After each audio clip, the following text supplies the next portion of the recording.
kana ukandida chete fari ndinofarisisa tokupa lolipopu wananja zvako tiri murudo uchisvozva zvako tiri murudo Pasha ipapo Pasha TV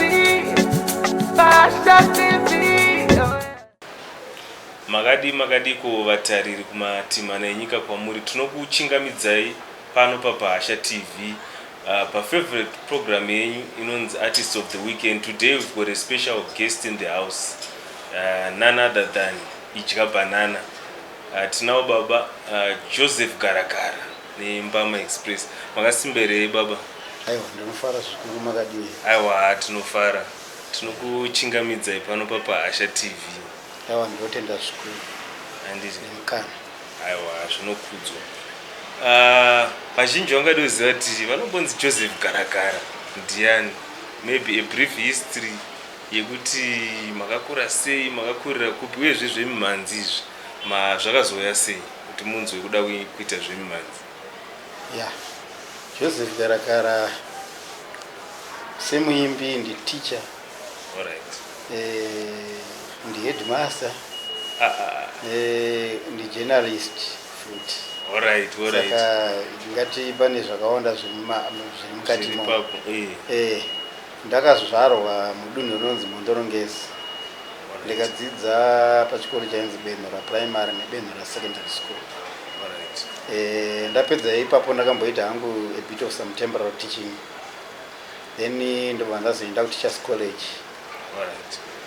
Ndapedza kuTeachers College ndakaenda paMorgan's Intake Teachers College uno muHarare.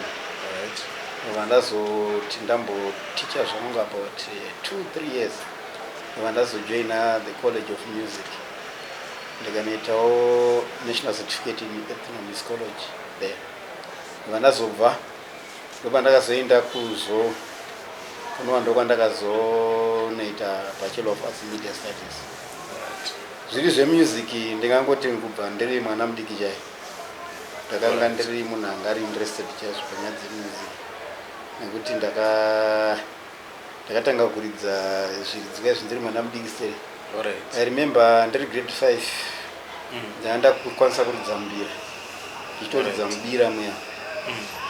Saka chibva ipapo ndakazodzidzirawo kuridza bhanju. When I was doing grade 6 I remember kune Parents Day ndanda kuridza chibhanju ndichitoridzawo paParents Day pepe tine kabhindi katatoona mwafana machiridza ngoma machitamba so saka ndingakuti ndokwasvakabva asi zvakazokurawo pandakange ndichienda kundakunda secondary school ndakadzidza kuridza acoustic guitar re 5 strings ne 6 strings. Okay. Then from there pandakamboita temporary teaching I bought my first guitar. Okay. My first salary temporary teaching. All right. Ndatenga acoustic rere. Ndakakwanisa kuziva kuti inonzi international tune. Inochinwa sei uyezve inoridzwa sei paguitar. That's when I started to have some interest in joining other artists. Ndinenge ndichiona kuti papa nechikwata chaichiri painzi paMondorongezi chainzi chakwenyambingwa sounds. Okay. Ndaenda ipapo zvangu ndichingonoitawo marehearsal now. Although they didn't record any song, but they were being sponsored nemunhu anga ari ku UK. Okay. Havanga vane kit race. Saka ndakazoti manje pandakazobva manje ndakuenda kuTeachers College. Ndopandakanopindawo pane bhendi remarimba rataisangisa marimba negitaa paMorgan's Intake. Tichimitoitawo mashows kune mamwe maembassy. Zvimwe chete zvatakazoita futa kuCollege of Music. Pama-national days after kumaembassy kwege. But ndapa College of Music, the best advantage yandandanayo ndeyekuti ndakuinteracta nema-artists akawanda. Okay. Aisanganisa vana Chioniso Maraire. All right. Nana Oliver Mutukudzi, vana Chirikure ndakazojoina bhendi rainzi Detembira. Nana Chioniso, nana Chirikure, nana Oliver Mutukudzi. Okay. Takatombofamba zvitese. Then from there ndakazoridza neyainzi Ethnic Posse. Chikwata chaisanganisa mbira nemagitari. But ipapo ndairidza guitar instead of mbira. Because ivo varidzi vendo vairidza mbira. Okay. Saka ndairidza guitar, bass guitar ndichibatsira pamabacking vocals. Alright. Saka ipapo ndo pandikati ndakawana mukana wekuenda mumastudios ndichiona zviri kufamba sei zvodi. Saka then ndakamboendaona David Zome weZimbabwe Chacha Kings achinorekoda kugram. Saka I was the rhythm guitarist and the backing vocalist. Okay. Saka ipapo ndakabva ndadiscover nomwe producer ainzi Jabulandov. Alright. Jabulandov ndobva anditi iwe shamwari you've got a talent. Wesala kuri right why can't you make your own songs uye nadzo ndipa tinotenga kupa digital recording. Saka ndakaita masongs aisvika 6. First akapasa 4 masongs. Saka time yandaiti ndichigadzisa 4 masongs Jaba akabva adzingogara ndobva aenda kwaRTP.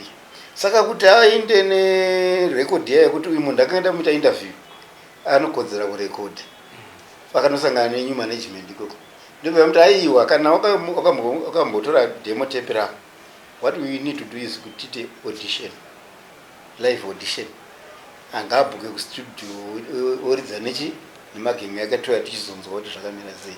Vana makahamadzi vako macheso enzani teach marikahamadzi is one of the guys angari and ara manager ikoko. Saka ndo vakazoorganize college of music ndobva vauya avanomboitawo an hour vari muresorume vabva vangoti it's okay Jaba chimupa date ndobva Jaba nepa date ndobva taenda kunorekodha paya patakarekodha first album yainzi Uineni. Okay. Muchirungu ndikati when you are still with me. Papinda headmaster. Right. Kana uchineni when you are still with me. When you are still with me. Yeah. Saka song yoyo yakango pane song yainzi Hatingambonyikidzwi. Okay. Saka song yoyo haina kunyasoenda zvakanaka especially in the muma radio stations. Yakatorwa sanika it's a political song. Okay. Yes, is such vakabva vangoita play down. Saka haina kuzonyanya, but it was a hit song as far as I was concerned, and I'm still convinced with it. So iroro ranga riri gore ripi maybe that was in 2004. 2004. Gore ndapedza pa College of Music. Then ndazobva ipapo manje ndakazotora producer wangu Jabulandov akati apedza kurecord akati ajuzurika ndikupe master CD rako master tape rekuti in case unozoda kuzoproduce something inogona kubva panapa. Saka kandipa master CD rekuti kana ndaida kuproduce music yangu ndege ndaikwanisa kutoproduce ndege kune vanoproduce makasete kwatete. Saka ndakapiwa ndobva ndaritora mandinara kugram. Alright. By then munini wangu anonzi Nomenda Pamba anga kusenza kugram ari sound engineer iko. Saka ndakangosvika ndobva rangonzikwa zvikabva rakabva rangopasa. Vachitofunga kuti demo yetu yanga itori final thing yakatirwa kuRTP. Ndopa ndakazoenda kuzonorekodha ichikapanana.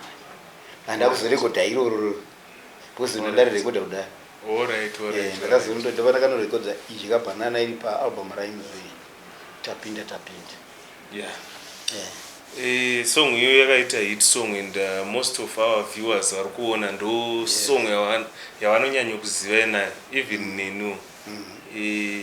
Tingati pamakaita song hiyo the response yevanhu patime iyoyo ndofunga yanga ingori Jikabanana kwese from Harare to Masvingo Gweru to Kwekwe Benu zvibatanidza nevamo vari kudiaspora nenyika dzakasiyana siyana vakafarira nziyo iyoyo.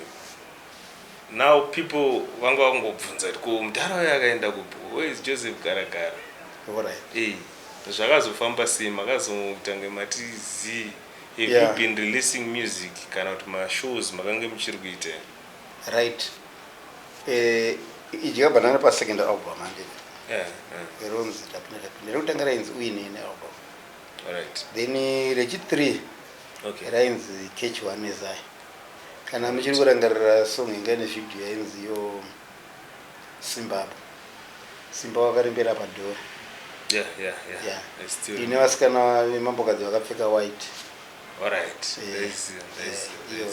Yanga apartheid album Yeah, Catch One. Catch One Nezai. Yeah, I still remember that album. Then from Catch One Nezai takazoita imwe yainzi Chamboko Chiwai. All right. Pane masongs akaita mukurumbira akafanana na zvinonaka zviri pakati kati. All right. Neimwe yainzi chitema evil is evil. Although yakazonyanya futi kuenda ku politics and social kune dzimwe dzinoyabgamjirwe. But Mimi, how do you rate your music as an artist? Semuimbi pamunonyora.